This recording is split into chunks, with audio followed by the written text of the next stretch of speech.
আসসালামু আলাইকুম। আজকে আপনাদেরকে দেখাবো আম্মুর স্পেশাল ডিম বেগুন ভাজি। একদম গাছ থেকে টাটকা বেগুন ছিঁড়ে নিচ্ছি আমরা এখন এই ডিম বেগুন তৈরি করার জন্য। এমনি নরমাল বেগুন ভাজি তো আমরা সবসময় খেয়ে থাকি কিন্তু এই ডিম বেগুন ভাজিটা আসলে খুবই মজাদার। আপনারা একবার এটা দেখলে এবং একবার যদি টেস্ট করেন তাহলে আসলে এর স্বাদ ভুলতে পারবেন না।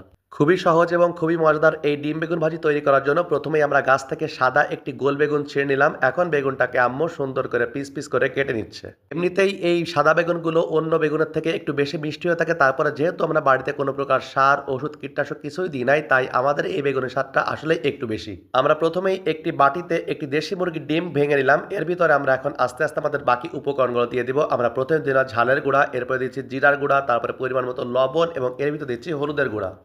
এখন সবগুলো উপকরণ খুব সুন্দর করে এটাকে মিক্সড করতে হবে। আপনারা চামচের সাহায্যেও করতে পারেন অথবা মেশিন আছে সেই মেশিনের সাহায্যেও এটাকে সুন্দর করে ফেলতে পারেন। এরপরে আমরা কড়াইতে তেল দেওয়ার পরে তেলটা গরম হয়ে গেলে আমরা যে ব্যাটারটা তৈরি করলাম ওই ব্যাটারের ভিতর আমরা বেগুনের পিস পিস করা অংশটাকে চুবিয়ে এখন গরম তেলের ভিতরে আস্তে আস্তে সাবধানে ছেড়ে দিচ্ছি। খুবই সাবধানে প্রতিটা পিস ছাড়তে হবে যেন গরম তেল ছিটে হাতে না লাগে। দেখতেই পাচ্ছেন এই যে এরপরে আমরা এর উপরে আস্তে করে আবার ওই ব্যাটারটা একটু ছিটিয়ে দিব যাতে পুরো ব্যাটারটা বেগুনের উপর লেগে থাকে। এখন আস্তে আস্তে নিভেন জালে বা অল্প আঁচে বেগুনটাকে সুন্দর করে এপিট ওপিট করে ভাজলেই তৈরি হয়ে যাবে মজাদার ডিম বেগুন ভাজি। গরম গরম ভাতে এই ডিম বেগুন ভাজিটা খুবই সুস্বাদু। আমাদের আইটেমটি আপনার কাছে কেমন লাগলো অবশ্যই কমেন্টসের মধ্যে জানাবেন এবং যদি নতুন হয়ে থাকেন তাহলে চ্যানেলটিকে সাবস্ক্রাইব করবেন এবং পেজটিকে ফলো দিয়ে অবশ্যই পাশে থাকবেন।